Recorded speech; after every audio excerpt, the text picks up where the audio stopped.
Hi everyone, welcome to MCQ zone. আজকের আমরা কোষে দেখি 13 দশম শ্রেণী 17 দাগে 1, 2, 3, 4, 5 দাগের কোশ্চেনগুলো, সংক্ষিপ্ত উত্তরধর্মী প্রশ্নগুলো সলভ করব। Page number 197। প্রথম কোশ্চেন কি আছে যে এক্স সমানুপাতিক ওয়াই স্কোয়ার এবং ওয়াই ইকুয়াল টু 2a, যখন এক্স ইকুয়াল টু এ তাহলে এক্স ওয়াইয়ের মধ্যে সম্পর্ক নির্ণয় করি। তাহলে কি দেওয়া আছে যে এক্স এক্স সমানুপাতিক ওয়াই স্কোয়ার দেওয়া আছে। তাহলে এখান থেকে আমরা লিখতে পারি যে এক্স সমানুপাতিক চিহ্ন উঠে গেলে কে এক্স সমান আসবে কে ইন্টু ওয়াই স্কোয়ার আসবে, যেখানে কে হচ্ছে কি, কে হলো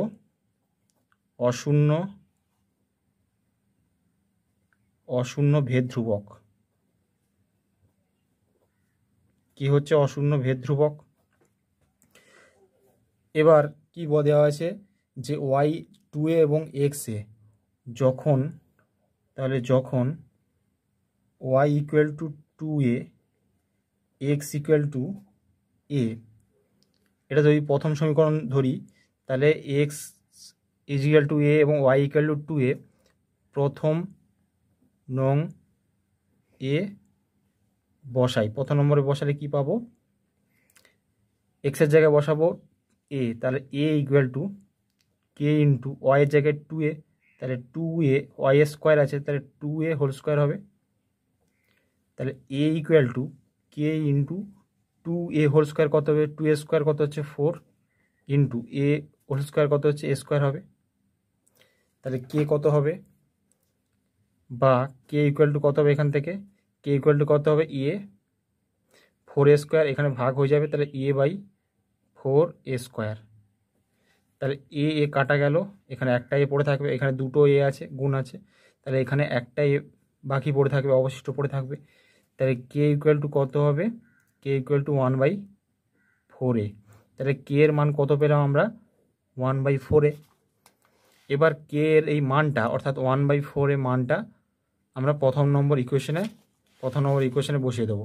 তাহলে এক্স এবং ওয়াইয়ের মধ্যে কি সম্পর্ক আছে তা আমরা পেয়ে যাব। তাহলে এখানে কে ইকুয়াল টু 1/4a প্রথম নং এ বসাই। তাহলে প্রথম নম্বরে বসালে আমরা কি পাবো, এক্স ইকুয়াল টু কে এর জায়গায় তাহলে 1/4a ইন্টু ওয়াই স্কোয়ার হবে। এবার আমরা যদি কোনাকুনি গুণ করে নিই তাহলে কি হবে, বা তাহলে এখানে 4a গুণ এক্স হবে, 4a গুণ এক্স কত হবে 4a x equal to y গুণ ওয়াই স্কোয়ার গুণ 1 কত হবে ওয়াই স্কোয়ার। তাহলে এক্স এবং ওয়াইয়ের মধ্যে সম্পর্ক হলো, সুতরাং এক্স ও ওয়াইয়ের মধ্যে সম্পর্ক হলো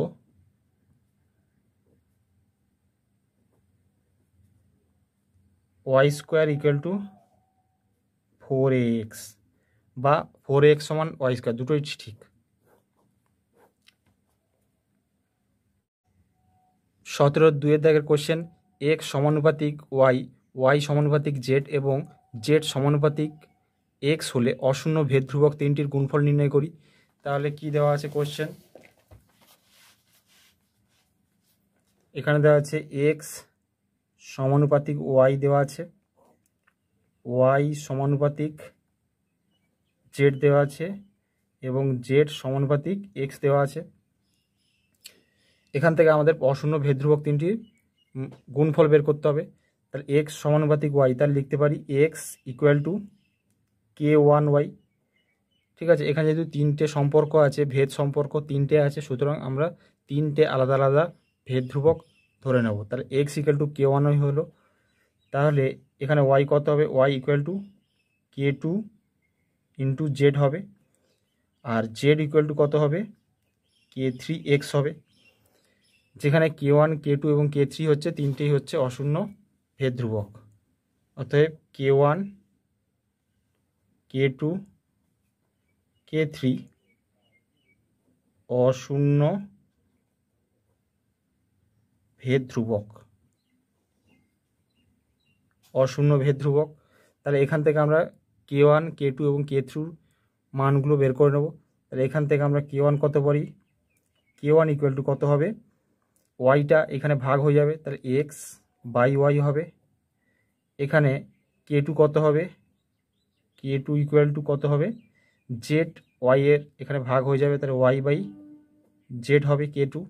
আর K3 কত হবে, K3 ইকুয়াল টু এখানে এক্স এখানে ভাগ হয়ে যাবে এখানে এসে, তাহলে হচ্ছে জেড বাই এক্স হবে। এবার আমাদের ভেদ ধ্রুবক তিনটির গুণফল কত বের হবে, অতএব ভেদ ধ্রুবক তিনটির গুণফল, ভেদ ধ্রুবক তিনটির গুণফল কত হবে, equal to K1 into K2 into K3। তাহলে K1 কত হচ্ছে, K1 এর মান হচ্ছে এক্স বাই ওয়াই, K1 এর মান কত এক্স বাই ওয়াই, তাহলে K1 এর জায়গায় এক্স বাই ওয়াই বসালাম। K2 মান কত ওয়াই বাই জেড, K2 এর জায়গায় ওয়াই বাই জেড বসাবো, তাহলে y by Z into K3 জায়গায় জেড বাই এক্স, তাহলে জেড বাই এক্স। এবার এখানে এক্স আর নিচে এক্স কাটা গেল, উপরে ওয়াই নিচে ওয়াই কাটা গেল, উপরে জেড নিচে জেড কাটা গেল, তাহলে ইকুয়াল টু কত হলো, সব কিছু কেটে গেল, সুতরাং অ্যান্সার কত আসবে 1। তাহলে সুতরাং ভেদ ধ্রুবক তিনটির গুণফল কত এলো, 1 এলো। নেক্সট 17 তৃতীয় দাগের কোশ্চেন, এক্স সমানুপাতিক 1/y এবং ওয়াই সমানুপাতিক 1/z হলে এক্স জেডের সঙ্গে সরলভেদে না ব্যস্তবাদে আছে তা নির্ণয় করি। তাহলে কী দেওয়া আছে এখানে,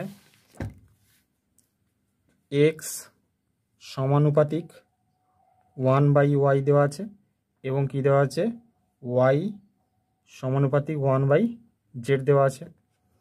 তাহলে এখানে দুটো সম্পর্ক যেহেতু আছে, তাহলে দুটো ভেদ ধ্রুবক ধরে নিতে হবে। তাহলে এখানে ভেদ ধ্রুবক K1 এবং এখানে ভেদ ধ্রুবক K2 ধরবো। তাহলে এক্স ইকুয়াল টু লিখতে পারি, বা x equal to K1 into 1/y হবে। আর এখানে ওয়াই ইকুয়াল টু K2 ধরবো, K2 ইন্টু 1/z হবে, যেখানে হচ্ছে K1 ও K2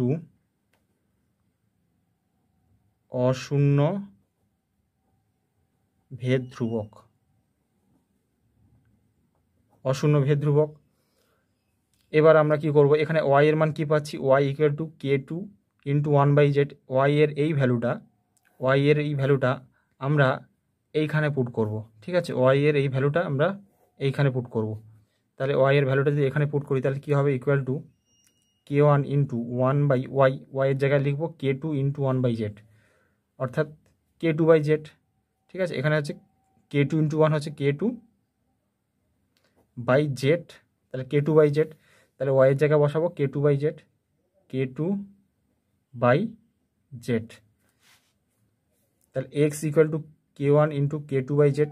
এবার এখানে ভাগ সম্পর্ক আছে, তাহলে ভাগ থাকলে এখানে উল্টে যাবে, উল্টে গিয়ে কী হবে, তাহলে এক্স ইকুয়াল টু কী হবে, বা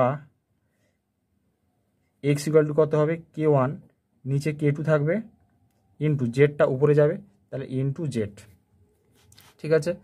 তাহলে বা এক্স ইকুয়াল টু K1/K2কে এটা নতুন একটা ভেদ ধ্রুবক ধরবো, ধরলাম এম ইন্টু জেড। তাহলে যেখানে হচ্ছে এম ইকুয়াল টু K1/K2 অশূন্য ধ্রুবক,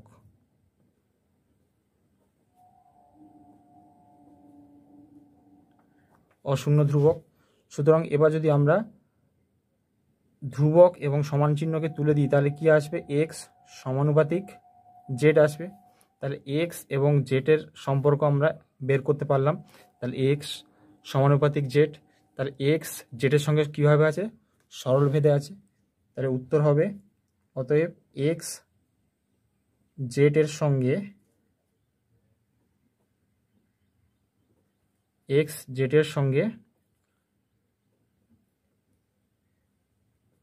সরল ভেদে, তাহলে এক্স জেডের সঙ্গে সরল ভেদে আছে। নেক্সট 17-4 দাগের কোশ্চেন, এক্স সমানুপাতিক ওয়াই জেড এবং ওয়াই সমানুপাতিক জেড এক্স হলে দেখাই যে জেড একটি অশূন্য ধ্রুবক। তাহলে কি দেওয়া আছে যে এক্স সমানুপাতিক ওয়াই জেড এবং কি দেওয়া আছে ওয়াই সমানুপাতিক জেড এক্স দেওয়া আছে। তাহলে এখান থেকে আমরা লিখতে পারি যে এখানে দুটো ভেদ সম্পর্ক আছে, মানে একটা ভেদ ধ্রুবক k1 একটা ভেদ ধ্রুবক k2। তাহলে ধরলাম বা x equal to k1 into y z হবে, আর এখানে y equal to k2 into z x হবে। এখান থেকে আমরা k1 এবং k2-র মানটা বের করবো, অর্থাৎ ভেদ ধ্রুবক দুটোর মান আলাদা করে বের করে নেব। তাহলে এখান থেকে k কত পাবো, k1 equal to x y z কী হবে, ওয়াই জেডটা এখানে ভাগ হয়ে যাবে, তাহলে এক্স বাই ওয়াই জেড হবে। আর এখানে k2 কত হবে, বা k2 কত হবে, k2 ইকুয়াল টু এখানে জেড এক্সটা এখানে ভাগ হয়ে যাবে, তাহলে ওয়াই বাই হবে z x, y by z x হবে। এবার আমরা যদি k1 এবং k2-কে গুণ করে দিই তাহলে কি পাবো, আচ্ছা এখানে লিখে দিতে হবে যে k1 k2 অশূন্য ভেদ ধ্রুবক, k1 k2 হচ্ছে অশূন্য ভেদ ধ্রুবক। তাহলে এবার ভেদ ধ্রুবক দুটো গুণ করব, তাহলে অতএব k1 into k2, k1 into k2 করলে কত হয় দেখো, k1 এর মান কত এক্স বাই ওয়াই জেড, তাহলে k1 এর জায়গায় বসাবো x by y z into k2 জায়গায় বসাবো ওয়াই বাই জেড এক্স, তাহলে k2 জায়গায় বসাবো ওয়াই বাই জেড এক্স। এবার দেখো উপরে এবং নিচে এক্স, এখানে একটা এক্স আছে কাটা গেল, এবং উপরে ওয়াই আছে নিচে ওয়াই আছে, তাহলে কাটা গেল। তাহলে বা k1 into k2 equal two 1 by, এখানে উপরে 1 আছে আর নিচে জেড ইন্টু জেড গুণ করলে কত হবে, জেডের স্কোয়ার আসবে, তাহলে জেড ইন্টু জেড করলে জেডের স্কোয়ার আসছে। তাহলে সুতরাং জেড কত হবে, যদি উল্টে লেখা হয় তাহলে কি হবে, কোনাকুনি গুণ করলে বা রিপ্লেস করলে কি হচ্ছে, জেড স্কোয়ার ইকুয়াল টু কত আসবে 1 বাই k1 ইন্টু k2। ঠিক আছে, জেড স্কোয়ার কোনাকুনি গুণ করলে তাহলে z square equal to k1 into k2 এলো। তাহলে জেড কত আসবে, জেড ইকুয়াল টু এখানে স্কোয়ার আছে শুধু জেড বের করার জন্য, তাহলে স্কোয়ারটা যদি সমান চিহ্নের এদিকে চলে আসবে তাহলে এখানে রুট হয়ে যাবে, স্কোয়ারটা এখানে রুট হয়ে যাবে, তাহলে equal to root over 1 by k1 k2 হয়ে যাবে। তাহলে k1 এবং k2 যেহেতু ধ্রুবক, তাহলে root over 1 by k1 k2 সেটাও একটা ধ্রুবক।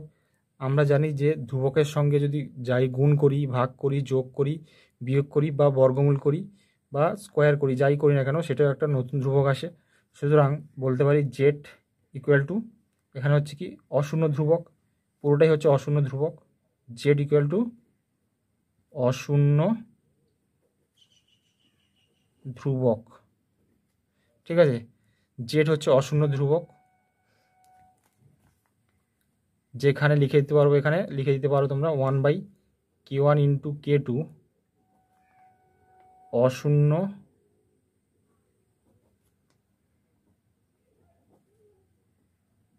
অশূন্য ধ্রুবক। তাহলে এটা অশূন্য ধ্রুবক প্রমাণিত, তাহলে এখানে বলা হয়েছে জেড একটি অশূন্য ধ্রুবক, এটা প্রমাণিত হয়ে গেল, তাহলে এটা প্রমাণিত।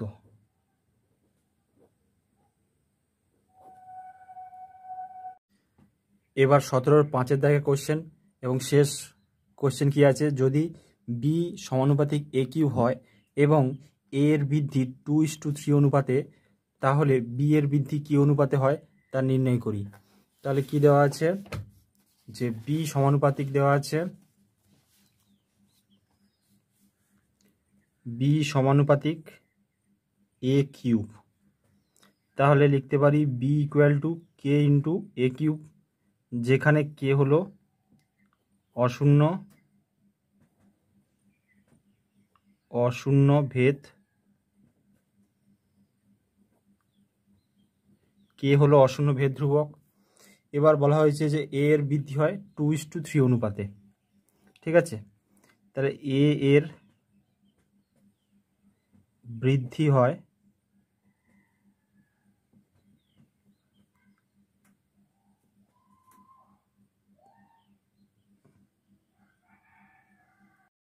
এর বৃদ্ধি হয় 2:3 অনুপাতে,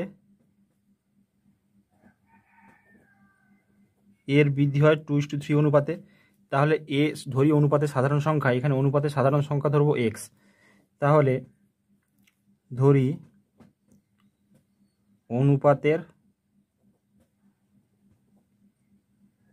অনুপাতের সাধারণ সংখ্যা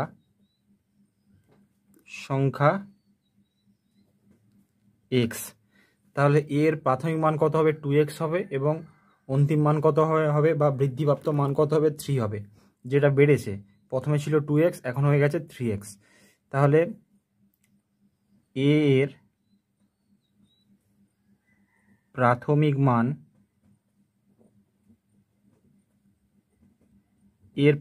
ইকুয়াল টু কত হচ্ছে? 2x হবে।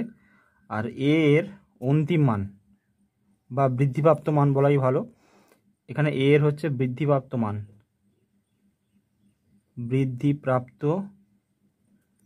মান কত হচ্ছে? 3x হবে। এবার আমরা এই যে প্রথম সমীকরণ আছে b সমান কে এ কিউব, এখানে a এর জায়গায় 2x বসাবো এবং a এর জায়গায় আরেকবার 3x বসিয়ে মান নেব। তাহলে যখন a ইকুয়াল টু 2x, তাহলে b ইকুয়াল টু কত হচ্ছে? b equal to k into a, এর জায়গায় কত বসাবো? 2x, এর জায়গায় 2x বসিয়ে দেবো। তাহলে 2x এর whole cube equal to k into 2 এর কিউব কত হচ্ছে? 8 হবে, আর এক্স এর কিউব করতে এক্স এর কিউব। তাহলে বি ইকুয়াল টু কত হলো? কে ইন্টু 8 এক্স এর কিউব। তাহলে বি এর মান হলো কে ইন্টু 8 এক্স এর কিউব। আবার যখন এ ইকুয়াল টু 3x, তাহলে বি কত হবে? B equal to k into 3x এর হোল কিউব হবে। তাহলে কে ইন্টু 3 এর কিউব কত হচ্ছে? 27 হবে, আর এক্স এর কিউব করতে এক্স এর কিউব। তাহলে বি ইকুয়াল টু কত হলো? কে ইন্টু 27 এক্স এর কিউব হলো। এবার আমরা বি এর বৃদ্ধি কী অনুপাতে হয় সেটা আমরা বের করব। তাহলে অতএব বি এর বৃদ্ধি হয় বৃদ্ধির অনুপাত,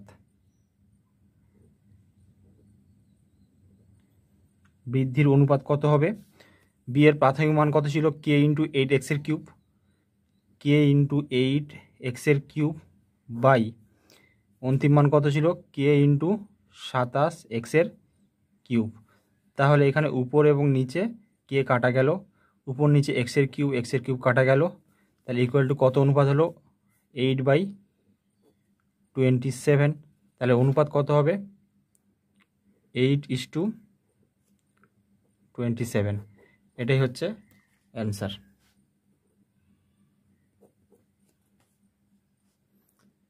Please subscribe this channel.